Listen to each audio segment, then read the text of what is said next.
السلام عليكم، سميتي وديع معقول وغادي نقدم لكم الحلقة الرابعة من برنامج بودكاست تأسيسي.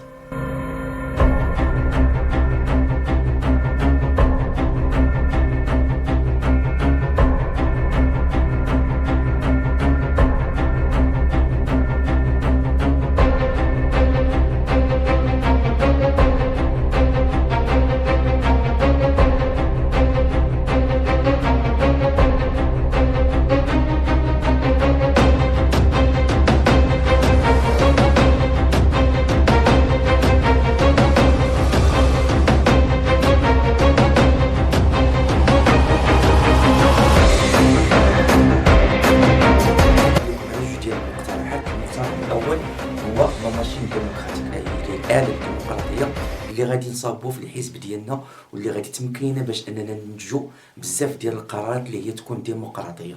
إذا بالنسبة لهاد لا ماشين ديمقراطيك تستعمل بزاف في الدول المتقدمة والدول النامية، غير أن الاستعمال ديالها في الدول المتقدمة تيكون 100% صحيح، بينما في الدول النامية تيتم استعمال الآلة الديمقراطية بواحد الطريقة خاطئة.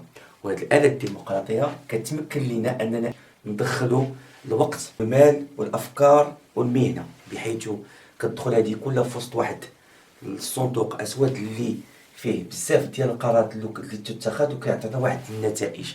إلا كانت الماشين ديمقراطية كانت تستعمل بطريقة صحيحة فإنها تنتج نتائج إيجابية، وبالتالي كتتقدم الدولة وتستطيع أنها توصل لواحد الدرجة ديال النمو ديال الرفاهية. بالنسبة لهذا الصندوق الأسود، مثلا ناخذ بناء ديال سد في الدول المتقدمة، غادي ناخذ الوقت والمال والأفكار والمهنة وغادي ندخلوهم في وسط واحد الصندوق أسود اللي هو الآلة الديمقراطية. إذا كانوا القرارات صحيحين فإنه ماذا يمر من عدة مراحل تكون صحيحة وتكون استراتيجية وتكون مبنية على عقلانية، فنحصل على نتائج اللي هي صحيحة 100%. وبالتالي داك التسد كيتبنى صحيح، ما تيتشق، ما كيطرا فيه حتى حاجة. دابا ناخذ الصندوق الأسود بالنسبة لبناء سد في واحد الدول نامية. المشكل اللي كيوقع هو أن في وسط الصندوق الأسود ماذا نلاحظ أن هذه القرارات تيدخلها شي شوية ديال الفساد وديال الغش. إذا من أجل أنك تصاوب واحد السد اللي هو يكون ما مغشوش او الطريق اللي تكون ما مغشوشاش، فيجب ان تكون الاله الديمقراطيه ما فيها حتى شي عيب.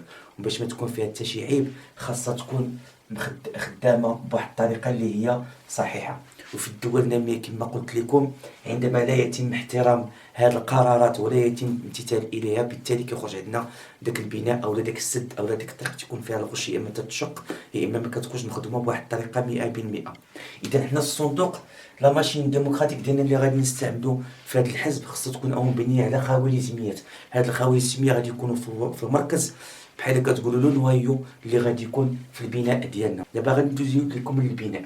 بالنسبه للبناء ديال الموقع ديال الحزب، ماشي بالضروره يكون في شي مدينه كبيره، ولكن يمكن يكون في واحد المدينه اللي واصل لها لي فيبر اوبتيك. وهاد لي فيبر اوبتيك غادي يساعدوا لينا باش اننا نصيفطوا المعلومات وناخذوا المعلومات من جميع انحاء المغرب. بالنسبه للبناء، انا كنعتقد بان البناء ضروري يكون فيه ان داتا سنتر. شنو هو ان داتا سنتر؟ هو واحد المجموعه ديال الحواسيب اللي هي كتسابيل تسميوها بالفرنسيه دي سيرفور، يعني واحد الحواسيب اللي ما كتطفاش، كتكون خدامه ليل نهار. ولا لاحظتوا مثلا في المواقع الالكترونيه المشهوره او لا مواقع التواصل الاجتماعي بحال جوجل وفيسبوك، هذوك كانوا معتمدين على دي داتا سنتر تري بويسون، كانوا اقوياء بحيث انه يسمحوا لهم باش انهم ما عمر شي معلومه من المعلومات ما تلقاهاش او لا شي اختراع يطيح لهم السيرفر، ديما السيرفر ديالهم خدامين.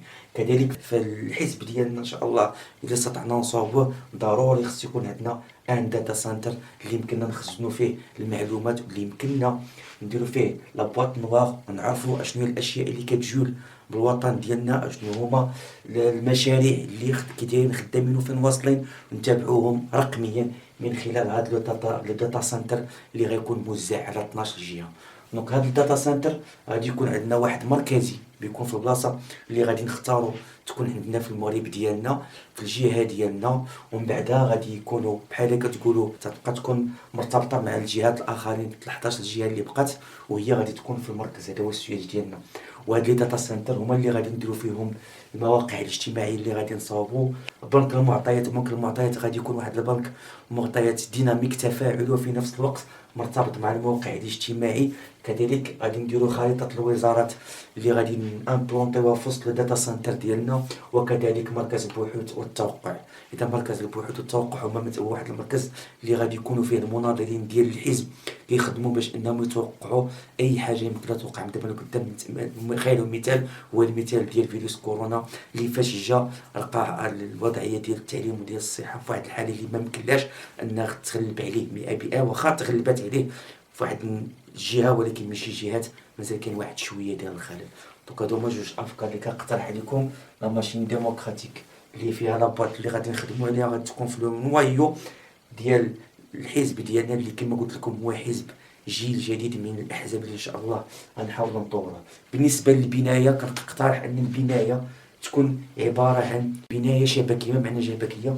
يعني عندنا هنا المركز وكل مركز مرتبطه بان نوايو، وهذا النوايو مرتبط اليمون كونيكتي. يعني الا كان عندنا هذا هو المركز مرتبطين به الوزارات مرتبطين به كل مضمون معين او مركز معين يتم مثلا بحال كتقول تغذيته من الاطراف بعناصر مهمه اللي داخله فيه. دونك هذه الفكره هي هذه الفكره ديال البنايات اللي يمكن لها تكون بحال كتقول هذه البنيات تكون مثلا على مستوى الجهات 12 جهات، كل جهه فيها مثل هذه البنيه.